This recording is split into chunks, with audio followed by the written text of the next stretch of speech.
यार बच्चों, एक बार फिर से आप सभी का गॉडविल इंटर कॉलेज के यूट्यूब चैनल गॉडविल लर्नर्स पर स्वागत है।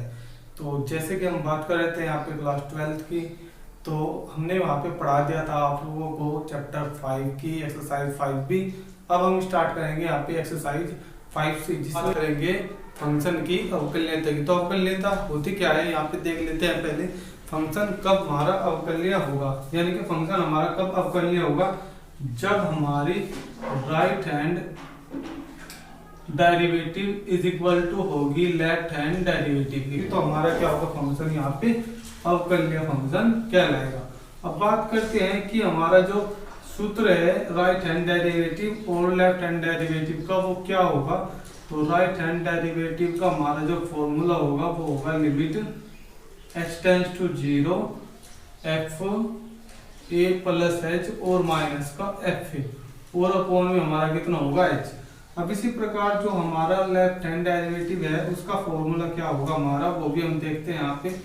उसका फॉर्मूला हमारा होगा यहाँ पे limit h tends to 0 f a minus h और माइनस का एफ और अपॉन में कितना होगा माइनस का h। तो इस तरह हमने यहाँ पे राइट हैंड डेरिवेटिव और लेफ्ट हैंड डेरिवेटिव के दोनों हमने यहाँ पे फॉर्मूले लिखे। अब इन दोनों फॉर्मूलों की इक्वलिटी यदि हमारी है, क्या है इक्वलिटी, यानी कि दोनों हमारे क्या है इक्वल है, तो हम कहेंगे कि फलन क्या है हमारा अवकलनीय है।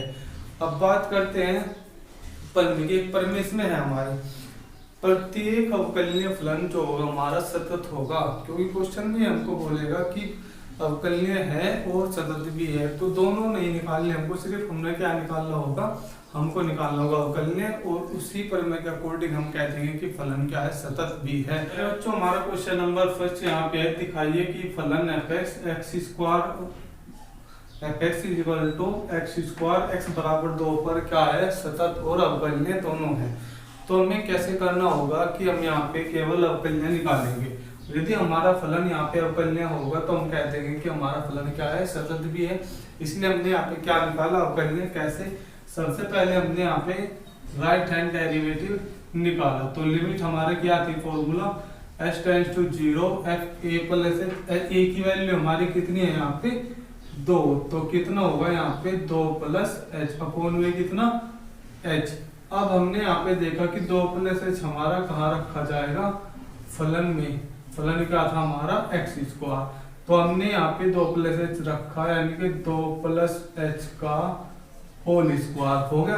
अब हमारा 2 रखा जाएगा यहाँ पे, जब हम यहाँ पे 2 रखेंगे तो हमारा f2 हमें यहाँ पे मिलेगा, तो यहाँ पे रखा जाएगा, तो 2 का वर्ग कितना होगा हमारा, 2 का वर्ग होगा 4। अब हमने नीचे की वैल्यू सेम एज रखी। अब यदि मैं इसमें लिमिट रखूँ डायरेक्ट, h की वैल्यू में लिमिट यहाँ पे 0 रखूँ तो 0 हो जाएगी, और 2 का वर्ग 4, 4 माइनस 4 नीचे भी 0, तो फॉर्म बन जाएगी 0.0 की, जो कि एक इंडिटरमिनेट फॉर्म है। अब हम इसको सॉल्व करने के लिए कैसे करेंगे, हमने क्या किया इसका होल स्क्वायर खोल लिया, तो 2 दूनी 4 और h स्क्वायर और प्लस के कितने यहाँ पे 4h अपॉन में कितना है हमारा h। 4 से हमारा 4 कैंसिल हो जाएगा, और मैं इसमें से h कॉमन लूंगा। अब यहाँ से तो h कॉमन में जैसे यहाँ से लूंगा तो कितना हमारा बचेगा, यहाँ से बचेगा h प्लस 4 और अपॉन में h, और h से हमारा क्या हुआ यहाँ पे h कैंसिल हो गया।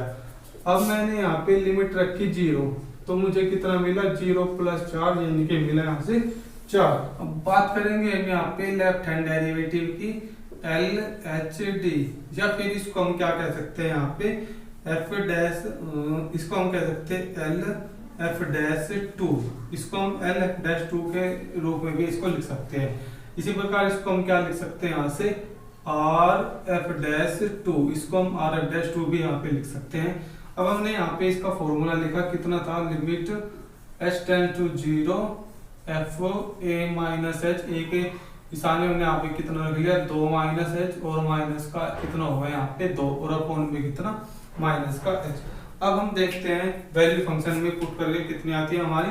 हमने यहाँ पे देखा limit h tends to 0, function में f2 माइनस h हम यहाँ x स्क्वायर के स्थान पे रखेंगे, तो 2 माइनस h का होल स्क्वायर है, और 2 का वर्ग यहाँ पे हो जाएगा कितना होके 4। जैसे कि हमने और एच डी में निकाला था, इनके राइट हैंड डेरिवेटिव हमने जैसे कि निकाला था। अब हम बात करेंगे इसकी आगे। तो हमने देखा 2 माइनस एच का होल स्क्वायर है, होल स्क्वायर हम यहाँ पे खोलते हैं, क्या आता है देखते हैं। लिमिट एच टेंड टू 0, यहाँ से आया 4 प्लस एच स्क्वायर और माइनस के 4h और माइनस का एच, कौन में कितना माइनस का एच। अब मैंने यहाँ पे क्या किया, माइनस के 4 से प्लस का 4 मैंने कैंसिल कर दिया। अब देखते हैं हमारी बची हुई वैल्यू क्या है। बची हुई वैल्यू हमारी क्या है, यहाँ से एच स्क्वायर माइनस के 4h। तो मैंने क्या किया, एच स्क्वायर यहाँ से कॉमन लिया और अंदर बच गया माइनस का एच, माइनस का सॉरी हमारा बचा माइनस के 4, तो अपोन में है माइनस का एच, एच से एच कैंसिल हमारा हो गया। और फिर मैंने यहाँ पे लिमिट पुट की कितनी 0 माइनस 4 और अपोन में माइनस का 1। अब मुझे यहाँ से मिला माइनस का 4 और माइनस का 1, माइनस टू माइनस कैंसिल हो गया और यहाँ से कितना मिला 4। इस प्रकार हमने यहाँ पे देखा कि जो हमारा राइट हैंड डेरिवेटिव था वो किसके इक्वल यहाँ पे आया, हमारा लेफ्ट हैंड डेरिवेटिव की, यानी कि इसकी वैल्यू भी हमारी कितनी थी 4 और इसकी वैल्यू भी हमारी कितनी आई यहाँ पे 4। अतः हम कह सकते हैं यहाँ पे कि जो हमारा राइट हैंड डेरिवेटिव है वो इक्वल टू किसके है, लेफ्ट हैंड डेरिवेटिव के, लेफ्ट हैंड डेरिवेटिव के। और चूंकि हमें पता है कि प्रत्येक अवकलनीय फलन क्या होता है, सतत होता है, इसलिए फलन क्या है हमारा सतत भी है, साथ ही साथ अवकलनीय तो था ही, साथ ही साथ क्या होगा सतत भी है, इसलिए हमें यहाँ पे सतत निकालने की। जो क्वेश्चन है हमारा क्वेश्चन नंबर 2, यहाँ पे fx इक्वल टू गिवन है और x बराबर 2 पे हमें सतत और सतत है फलन परंतु अवकलनीय नहीं है दिखाना है। तो कैसे करेंगे हम, हमें इस तरह के क्वेश्चन में दोनों वैल्यू निकालनी पड़ेगी, सतत की भी और साथ में दिखाना पड़ेगा अवकलनीय नहीं है। तो स्टार्ट करते हैं हम अपना क्वेश्चन। सबसे पहले हम x सतत के लिए लेके चलते हैं x बराबर 2 पर, किस पे x बराबर 2 पर। x बराबर 2 हमने फलन में देखा कहाँ पे, यहाँ पे, तो हमने यहाँ पे f2 की वैल्यू निकाली 5 माइनस 2, यानी कितनी आई हमारे यहाँ पे 3। अब हम निकालेंगे अपनी RHL।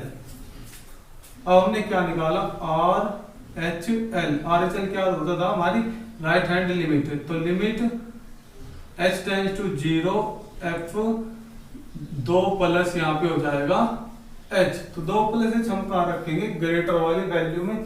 हमें पता है कि RHL हमेशा कहाँ रखी जाती है, जिसमें वैल्यू ग्रेटर होती है, तो ग्रेटर हमारी यहाँ पे हमने यहाँ पे रखा, तो limit h tends to 0 f ये हो जाएगा हमारा 5 माइनस और 2 प्लस h, 2 प्लस h हमारा यहाँ पे हो गया। और फिर मैंने क्या रखा, h की वैल्यू कितनी 0, तो 5 माइनस 2 होगा और 5 माइनस 2 कितना होगा हमारा यहाँ पे 3, तो इसकी वैल्यू हमारी कितनी है यहाँ पे 3।